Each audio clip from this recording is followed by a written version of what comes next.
ସବୁ ବର୍ଷ ପରି ଏହି ବର୍ଷ ମଧ୍ୟ ଜୁନ୍ 14 ତାରିଖରେ ରଜ ଆସିବାକୁ ଯାଉଛି। ସମସ୍ତେ ତ ବହୁତ ଖୁସି ଥିବେ ଯେ ରଜ କେମିତି ପାଳିବେ।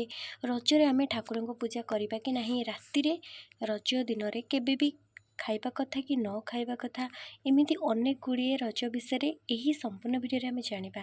ଯେଉଁମାନେ ବି ଜାଣିବାକୁ ଚାହୁଁଛନ୍ତି ଆପଣମାନେ ଭିଡ଼ିଓଟିକୁ ଦେଖିପାରିବେ। ଓଡ଼ିଆ କୁଆଁରୀ ଝିଅମାନଙ୍କ ପାଇଁ ରଜ ହେଉଛି ସବୁଠାରୁ ବଡ଼ ପର୍ବ। ରଜରେ ଝିଅମାନେ ଖୁସିରେ 4 ଦିନ ଏହି ପର୍ବକୁ ପାଳନ କରିଥାନ୍ତି। କେବଳ ଝିଅମାନେ ନୁହନ୍ତି, ଘରେ ପ୍ରତ୍ୟେକ ନାରୀ ହୁଅନ୍ତୁ, ପୁରୁଷମାନେ ହୁଅନ୍ତୁ, ସେମାନେ ମଧ୍ୟ ଏହି ରଜକୁ ପାଳନ କରନ୍ତି। କାରଣ ଘରେ ବଢ଼ିଆ ବଢ଼ିଆ ପିଠା ହୋଇଥାଏ।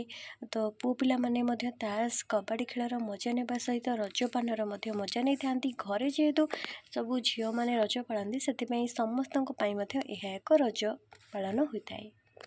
ରଜରେ ସମସ୍ତଙ୍କର ପସନ୍ଦର ପିଠା ହେଉଛି ପୋଡ଼ପିଠା, ତା ସହିତ ଅନ୍ୟାନ୍ୟ ପିଠା ମଧ୍ୟ ହୋଇଥାଏ। ଘରେ ଚାଉଳ ବିରିର ପୋଡ଼ପିଠା ସହିତ ସୁଜି ପୋଡ଼ପିଠା ମଧ୍ୟ ପ୍ରସ୍ତୁତ କରାଯାଏ। ଘରେ ଚୁଲିରେ ମାଟି ପଲମରେ ପୋଡ଼ପିଠା ପ୍ରସ୍ତୁତ କରି ଖାଇବାର ମଜା କିଛି ଅଲଗା ରହିଥାଏ। ତା'ର ସ୍ୱାଦ ମଧ୍ୟ ବହୁତ ବଢ଼ିଆ ଥାଏ। ଆପଣଙ୍କ ଘରେ କେଉଁ ପିଠା ହେଉଛି ରଜରେ ନିହାତି କମେଣ୍ଟରେ ଜଣାନ୍ତୁ। ରଜରେ ଘରେ ଆହୁରି ଅନେକ ପ୍ରକାରର ପିଠା ମଧ୍ୟ ପ୍ରସ୍ତୁତ ହୋଇଥାଏ, ଯେମିତିକି ଚକୁଳି ପିଠା, ଇଡଲି ପିଠା, କାକରା ପିଠା ଇତ୍ୟାଦି। ତା ସହିତ ଅନେକ ମିଠା ମଧ୍ୟ ରଜରେ ତିଆରି କରାଯାଏ। ଆପଣଙ୍କ ଘରେ ରଜରେ କେଉଁ କେଉଁ ସବୁ ପିଠା ପ୍ରସ୍ତୁତ ଆପଣମାନେ କରନ୍ତି, ନିଶ୍ଚୟ ମୋତେ ତ କମେଣ୍ଟରେ କୁହନ୍ତୁ। ଏବଂ ଭିଡ଼ିଓଟି ଯଦି ଭଲ ଲାଗୁଛି ଗୋଟିଏ ଛୋଟିଆ ଲାଇକ୍ ମଧ୍ୟ କରିବାକୁ ସମସ୍ତେ ଭୁଲନ୍ତୁ ନାହିଁ। ରଜରେ ଝିଅମାନେ ଅଧିକ ସଜବାଜ ହେବାକୁ ପସନ୍ଦ କରିଥାନ୍ତି।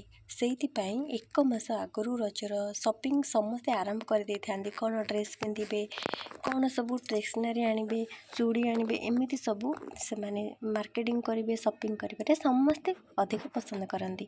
ଝିଅମାନେ ରଜରେ ଦୋଳି ଖେଳିବାକୁ ଅଧିକ ଭଲ ପାଆନ୍ତି। ଗାଁମାନଙ୍କରେ ବାଉଁଶ ଦୋଳି ହୁଏ, ଦଉଡ଼ି ଦୋଳି ହୁଏ, ଗଛରେ ସବୁ ଦୋଳି ବନ୍ଧା ହୁଏ, ଆଉ ସମସ୍ତେ ଏକାଠି ମିଶିକି ରଜର ଦୋଳି ଖେଳନ୍ତି, ମଜା ନିଅନ୍ତି।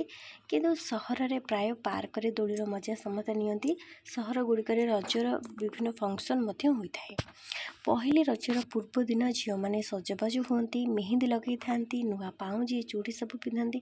ଏମିତି ଅନେକ ଜିନିଷରେ ସେମାନେ ନିଜକୁ ସଜବାଜ କରିଥାନ୍ତି। ଦ୍ୱିତୀୟ ଦିନ ହେଉଛି ରଜ ସଂକ୍ରାନ୍ତି, ତୃତୀୟ ରଜ ହେଉଛି ଭୂମି ଦହନ ଏବଂ ଚତୁର୍ଥରେ ବସୁମତୀ ସ୍ନାନ ହୋଇଥାଏ। ବିଶେଷ କରି ରଜ 3 ଦିନ ଆମର ପାଳନ କରାଯାଏ। ରଜର ସ୍ପେଶାଲ ରଜ ପାନ କୁଆଁରୀ ଝିଅମାନେ ପ୍ରସ୍ତୁତ କରିଥାନ୍ତି। ମିଠା ପାନ ସହିତ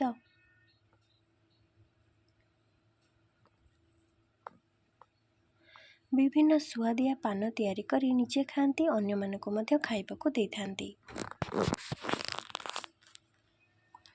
ରଜରେ କ'ଣ କ'ଣ ସବୁ କାମ କରିବା ଉଚିତ ନୁହେଁ, ଆସନ୍ତୁ ଏବେ ଜାଣିବା। ଯେମିତିକି ବିଲରେ ହଳ କରିବା ଉଚିତ ନୁହେଁ, ଯେମିତିକି ମା ବସୁଧାଙ୍କୁ କଷ୍ଟ ନୁହେଁ ସେଥିପାଇଁ ହଳ କରିବା କଥା ନୁହେଁ। ତା ସହିତ ଶିଳରେ ବାଟିବା କିମ୍ବା ଢିଙ୍କିରେ କିଛି ଜିନିଷ କୁଟିବା ମଧ୍ୟ ଏହି କାମ କରାଯାଏ ନାହିଁ। ଏହା କଲେ ମାଟି ମା'ଙ୍କୁ କଷ୍ଟ ହୋଇଥାଏ। ତ ଏହି କାମ କେହି ବି କରନ୍ତି ନାହିଁ ରଜରେ ଘରେ ବଢ଼ିଆ ବଢ଼ିଆ ସ୍ୱାଦିଷ୍ଟ ପିଠା ମିଠା ହୋଇଥାଏ। ବଢ଼ିଆ ରୋଷେଇ ମଧ୍ୟ ହୋଇଥାଏ, ଯେମିତିକି ଝିଅମାନେ ପିଠା ମିଠା ଖାଇ ରଜ ଦୋଳି ଖେଳିକି ମଜା ନେବେ। ଗାଁରେ ବଡ଼ ବୋଉ, ସାନ ବୋଉ, ଖୁଡ଼ି, ଭାଉଜମାନେ ସମସ୍ତେ ମିଶିକି ଭଲ ଭଲ ଖାଇବା ବନେଇଥାନ୍ତି। ଝିଅ ଝିଆରୀ ନଣନ୍ଦମାନଙ୍କୁ ତାଙ୍କ ଘରକୁ ରଜ ପାଳିବାକୁ ଡାକନ୍ତି। ସାଙ୍ଗସାଥି ହୋଇ ସମସ୍ତେ ଏକାଠି ଭଲ ଭଲ ଖାଇବା ଖାଇ ରଜକୁ ସମସ୍ତେ ପାଳିଥାନ୍ତି। ଝିଅମାନେ ଦୋଳି ଖେଳନ୍ତି ଏବଂ ପୁଅମାନେ ତାସ୍, ଲୁଡ଼ୁ, କବାଡ଼ି ଇତ୍ୟାଦିର ମଜା ନେଇଥାନ୍ତି। ରଜରେ କେବଳ ଝିଅମାନେ ନୁହନ୍ତି, ଘରର ସମସ୍ତ ସଦସ୍ୟମାନେ ମିଶି ଏହି ରଜକୁ ପାଳନ କରିଥାନ୍ତି ବୋଲି ଆମେ ଭାବିବା। କାହିଁକିନା ଘରେ ଯେହେତୁ ରଜ ଝିଅମାନେ ପାଳୁଛନ୍ତି, ଆଉ ବାକି ଯେଉଁ ଘରର ସଦସ୍ୟମାନେ ରହିଲେ ସେମାନେ ମଧ୍ୟ ପିଠା କିଛି ଖାଇଦେଲେ, ତାଙ୍କର ବି ସୁବିଧା ହେଇଗଲା ଯେ ଝିଅମାନଙ୍କର ରଜ ହେଲା, ଘରେ ବି ପିଠାପଣାର ପ୍ରସ୍ତୁତ ମଧ୍ୟ ହୋଇଗଲା, ସେମାନେ ମଧ୍ୟ ରଜ ପାଳିଲେ। ରଜରେ ଯେହେତୁ ବସୁଧା ମାତା ଋତୁମତୀ ହୋଇଥାନ୍ତି, ଝିଅମାନଙ୍କୁ ଦେବୀଙ୍କ ରୂପ ବୋଲି ମନାଯାଇଥାଏ। ସେଇଥିପାଇଁ ଝିଅମାନେ କିଛି ମଧ୍ୟ ରଜରେ କାମ କରିନଥାନ୍ତି।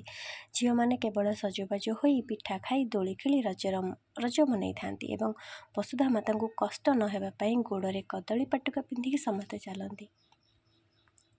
ଏବଂ କେହି କେହି ଗୁଆର ଖୋଳପା ପିନ୍ଧିକି ମଧ୍ୟ ଚାଲନ୍ତି। ପ୍ରକୃତରେ ବସୁଧା ମା ହିଁ ରଜ ପାଳିଥାନ୍ତି ବୋଲି ଆମେ କହିବା। ବସୁମତୀ ସ୍ନାନ ଦିନ ମା ବସୁଧା ହିଁ ସ୍ନାନ କରିଥାନ୍ତି। ବସୁମତୀ ସ୍ନାନ ଦିନ ଘରର ନାରୀମାନେ ହିଁ ବସୁଧା ମାଙ୍କୁ ସ୍ନାନ କରାଇ ଦିଅନ୍ତି। ପୁରୁଷମାନେ କେବେ ବି ସ୍ନାନ କରାଇ ଦିଅନ୍ତି ନାହିଁ। ମାଙ୍କର ଏହି ସ୍ନାନ ରଜ ଶେଷର ସ୍ନାନ ହୋଇଥାଏ। ମାଙ୍କୁ ସେଦିନ ହଳଦୀ ପାଣିରେ ସ୍ନାନ କରାଇଥାନ୍ତି ଘରର ମହିଳାମାନେ। ବିଶେଷ କରି ଘରର ବୟସ୍କ ନାରୀମାନେ ହିଁ ମାଙ୍କୁ ସ୍ନାନ କରାଇଥାନ୍ତି। ଶେଷ ରଜ ଦିନ ଯଦି ଘରେ ଯିଏ ବୟସ୍କ ଥିବେ, ଆପଣଙ୍କ ମା ହୁଅନ୍ତୁ, ଜେଜେମା ହୁଅନ୍ତୁ, ଆଈ ହୁଅନ୍ତୁ, ଯିଏ ଘରେ ବୟସ୍କ ଥିବେ ସେମାନେ ହିଁ ମାଙ୍କୁ ସ୍ନାନ କରାଇ ଦିଅନ୍ତି। ଶେଷ ରଜ ଦିନ ଯେଉଁଦିନ ବସୁମତୀ ସ୍ନାନ, ସେହିଦିନ ଅନ୍ଧାରୁ ଉଠି ନିଜେ ଗାଧୁଆ ପାଧୁଆ ସାରି ମାଟି ମାଙ୍କୁ ଶିଳ ଲୁହା ଜିନିଷ ଘରର ଠାକୁରଙ୍କୁ ଢିଙ୍କିଙ୍କୁ ହଳଦୀ ପାଣିରେ ସ୍ନାନ କରାଇବା ଉଚିତ। ତାପରେ ହଳଦୀ ଯେମିତିକି ସିନ୍ଦୁର ଚନ୍ଦନ ସବୁ ଲଗେଇ ଫୁଲ ଦେଇ ପୂଜା କରିବା ଉଚିତ। ବସୁମତୀ ସ୍ନାନ ଦିନ ଗୃହଦେବୀଙ୍କୁ ପୂଜା କରି ମା ଲକ୍ଷ୍ମୀଙ୍କୁ ସ୍ନାନ କରାଇ କ୍ଷୀରି ପୁରୀ କରି ବିଶେଷ ପୂଜା କରିବା ଉଚିତ। ଘରେ ବସୁମତୀ ସ୍ନାନ ଦିନ ଚିତା ମଧ୍ୟ ପକାଯାଇଥାଏ। ଏବଂ ସଂକ୍ରାନ୍ତି ତିଥି ହେଉଛି ସବୁ ଦେବୀଙ୍କର ଅଧିକ ପସନ୍ଦର ଦିନ, ତେଣୁ ରଜରେ ରଜ ସଂକ୍ରାନ୍ତି ଦିନଟି ମଧ୍ୟ ଘର ପାଇଁ ଅଧିକ ମହତ୍ତ୍ୱପୂର୍ଣ୍ଣ ଥାଏ। ଏବେ ଜାଣିବା ରଜରେ ଘର ଠାକୁରଙ୍କୁ ପୂଜା କରିବା ଉଚିତ କି ନୁହେଁ। ଏହି ଭିଡ଼ିଓଟି ସମ୍ପୂର୍ଣ୍ଣ ଦେଖିସାରିବା ପରେ ଆପଣମାନେ ନିଶ୍ଚିନ୍ତ ହୋଇଯିବେ ଯେ ରଜରେ ଠାକୁରଙ୍କ ପୂଜା କରିବା ଉଚିତ କି ନୁହେଁ। ରଜରେ ଅନେକଙ୍କ ଘରେ ଠାକୁରଙ୍କ ପୂଜା ବନ୍ଦ ଥାଏ, କିନ୍ତୁ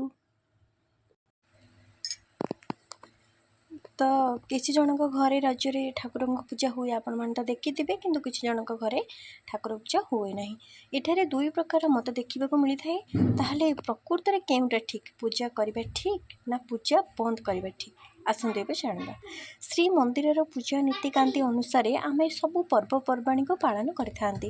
ରଜରେ ଶ୍ରୀମନ୍ଦିରରେ ବିଶେଷ ଭାବରେ ତ ପୂଜା ହୋଇନଥାଏ, କିନ୍ତୁ ପୂଜା କେବେ ବନ୍ଦ ହୋଇନଥାଏ କି ମା ଲକ୍ଷ୍ମୀଙ୍କର ପୂଜା ମଧ୍ୟ ଶ୍ରୀମନ୍ଦିରରେ ବନ୍ଦ ହୋଇନଥାଏ। ଆପଣମାନେ ମଧ୍ୟ କାହାକୁ ପଚାରିକି ବୁଝିପାରିବେ। ଯଦି ଆପଣଙ୍କ ପୁରୀରେ କେହି ଅଛନ୍ତି, ଆପଣଙ୍କର ଚିହ୍ନା ଜଣା, ତାଙ୍କୁ ମଧ୍ୟ ପଚାରିପାରିବେ କିମ୍ବା କାହାଠୁ ବି ବୁଝିପାରିବେ ଯେ ପୁରୀରେ ପୂଜା କେବେ ବନ୍ଦ ହୁଏ ନାହିଁ।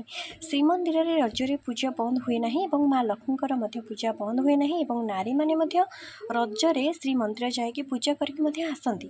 ଓଡ଼ିଶାରେ କୌଣସି ବି ଦେବୀ ମନ୍ଦିର ରଜ ପର୍ବରେ ବନ୍ଦ ରୁହେ ନାହିଁ। ଆପଣଙ୍କ ଗାଁ ପାଖରେ ଥିବା ଦେବୀ ମନ୍ଦିର କିମ୍ବା ଗ୍ରାମ ଦେବୀଙ୍କର ପୂଜା ମଧ୍ୟ ବନ୍ଦ ହୁଏ ନାହିଁ। ଆପଣ ନିଜେ ରଜରେ ଦେବୀ ମନ୍ଦିରକୁ ଯାଆନ୍ତୁ, ଦେଖିବେ ନନା ପୂଜା କରୁଛନ୍ତି କି ନାହିଁ, ନିଜେ ଦେଖିକି ଆସିବେ ଆଉ ଜାଣିପାରିବେ। ଏସବୁ ଏବେ ନୁହେଁ, ବହୁତ ଆଗରୁ ଚାଲି ଆସୁଛି। ବହୁତ ଜଣ ରଜରେ ପୂଜାକୁ ବନ୍ଦ କରି ଆମ ସଂସ୍କୃତିକୁ ଅପସଂସ୍କୃତି ମଧ୍ୟ କରୁଛନ୍ତି। ଆମର ସଂସ୍କୃତିକୁ ଗ୍ରହଣ କରିବା ଉଚିତ। ପୂଜା ଯଦି ମନ୍ଦିରରେ ବନ୍ଦ ହେଉନାହିଁ, ତାହେଲେ ଆମେ କାହିଁକି ମନକୁ ମନ ପୂଜାକୁ ବନ୍ଦ କରିବା? କିଛି ଜଣ ରଜରେ ମାଆଙ୍କୁ କପଡ଼ା ଘୋଡ଼େଇକି ଅନ୍ଧାରେ ବିଜେ କରିକି ମଧ୍ୟ ରଖିଦିଅନ୍ତି। ବିଲକୁଲ ଭାବନ୍ତି ଯେ ପୂଜା ହେବନି କି ମା ମାନେ ଟୋଟାଲି ଘୋଡ଼େଇକି ହିଁ ରଖିଦିଅନ୍ତି।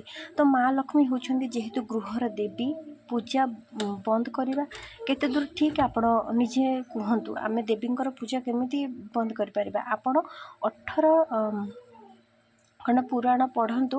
ରଜ ପର୍ବ ବର୍ଣ୍ଣନାରେ କେଉଁଠାରେ କୁହାଯାଏ ନାହିଁ କି ଦେବୀଙ୍କର ପୂଜା ବନ୍ଦ ରହିବ। ଘରେ ଦେବୀଙ୍କର ପ୍ରାଣ ପ୍ରତିଷ୍ଠା ହେବା ପରେ ପୂଜା କେବେ ବନ୍ଦ କରିବା ଉଚିତ ନୁହେଁ। ମନ୍ଦିରରେ ପୂଜା ବନ୍ଦ ହେଉନାହିଁ, ତ ଆମେମାନେ ମଧ୍ୟ ଘର ପୂଜା ବନ୍ଦ କରିବା କଥା ନୁହେଁ। ଯେଉଁଠି ପୁରାଣ ମଧ୍ୟ ଅନୁମତି ଦିଏ ନାହିଁ କି ପୂଜା ବନ୍ଦ ହେଉ ବୋଲି, ତେଣୁ ପୂଜା ବନ୍ଦ ହେବା ଉଚିତ ନୁହେଁ।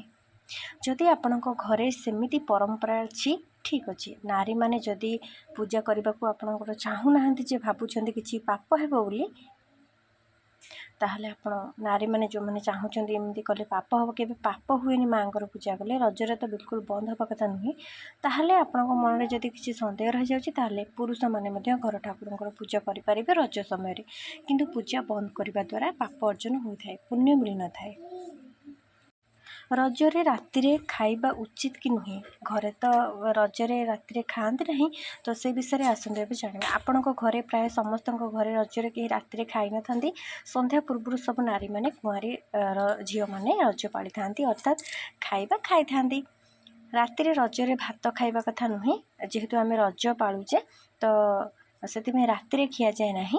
ତ तो माने दिन थाउ थाउ अर्थात संध्या पूर्व समस्ते पिठापଣା करी बढ़िया बढ़िया रोषे करी सुस्वादु खाद्य नहीं कि माने रज पारि था समस्ते मिसिकी भाउज नणंद झियारी खुड़ी बड़मा सानमा एमती समस्ते मिसिकी रज गोटे पारि था आउ राति समस्ते भात कहीं खाई न था राति चाहिए कि पिठा खाईपर अन्य जलखिया मत खाईपर कि भात राति रजरे खाइबा कथा नुहे।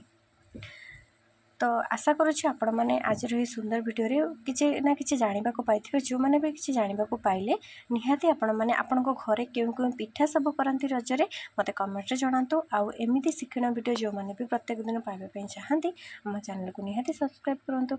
आज ये रही जय जगन्नाथ धन्यवाद।